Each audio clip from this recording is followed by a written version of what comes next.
नमस्कार, मैं डॉक्टर मनीषा चौरडिया, राजकीय स्नातकोत्तर महाविद्यालय प्रतापगढ़ में हिंदी की एसोसिएट प्रोफेसर और कार्यवाहक प्राचार्य हूँ।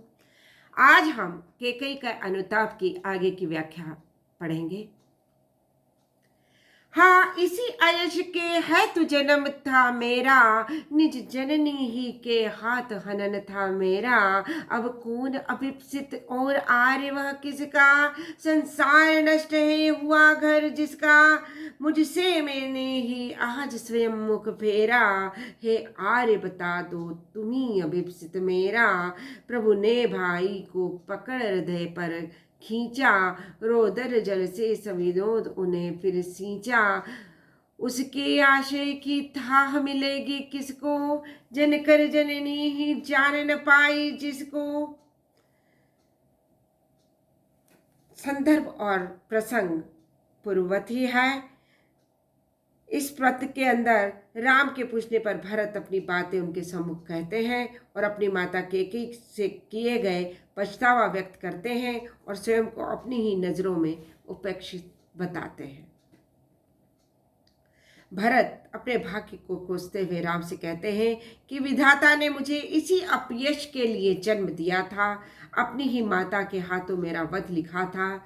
भला बताए आर्य, उस व्यक्ति की क्या इच्छा रहेगी जिसका घर संसार सब कुछ नष्ट हो गया है। आज मैं स्वयं अपनी ही नज़रों में दोषी हूँ, स्वयं मैं ही अपनी उपेक्षा करता हूँ। ऐसी में आप ही कहें आर्य कि मेरी कौन सी मनोकामना शेष रह गई होगी। भरत की विषादपूर्ण बातों को सुनकर राम अपने अनुज को हृदय से लगा लेते हैं और प्रसन्नता के कारण उनकी आंखें भर जाती हैं और उन्होंने भावुक होकर भरत की प्रशंसा करते हुए कहा कि जैसे स्वयं जन्म देने वाली माता ही न समझ पाई, भला उसके हृदय की गहराई को और कौन समझ पाएगा। यहाँ काव्य सौंदर्य भाव पक्ष प्रस्तुत पद्यांश में राम भरत के आत्मीय प्रेम और भरत के उच्च विचारों की अभिव्यक्ति की गई है। कला पक्ष भाषा परिष्कृत, खड़ी बोली, शैली प्रबंधात्मक, छंद मंदाक्रांता, अलंकार अनुप्रास और उपमा, गुण प्रसाद, शब्द शक्ति, अभिधा एवं व्यंजना। दूसरा पद, यह सच है तो अब लौट चलो तुम घर को, चूंकि सब सुनकर अटल के गई स्वर को। सबने रानी की ओर अचानक देखा, वे दिव्य तुषारावृता यथा विदुलेखा।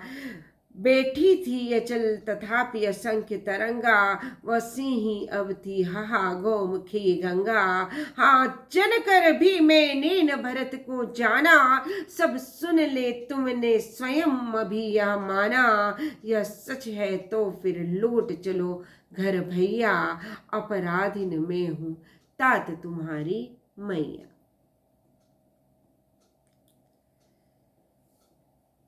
राम की इस बात को सुनकर माता केकई स्वयं को दोषी सिद्ध करती हुई उनसे अयोध्या लौटने की बात करती है।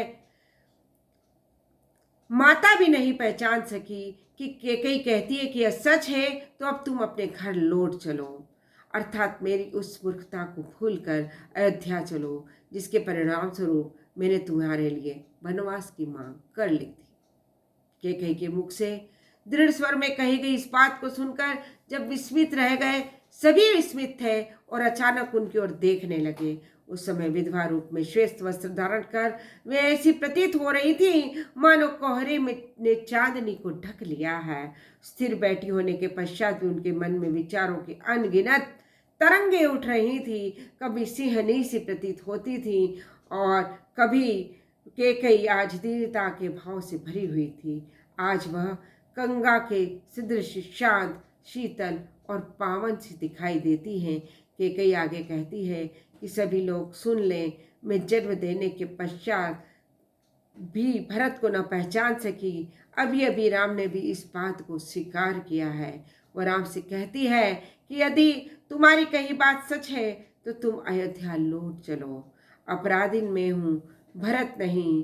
तुम्हें वन में भेजने का अपराध मैंने किया है, इसके लिए मुझे जो भी दंड मिलेगा उसे स्वीकार कर लूंगी, परंतु घर लौट चलो, अन्यथा लोग भरत को दोषी मानेंगे।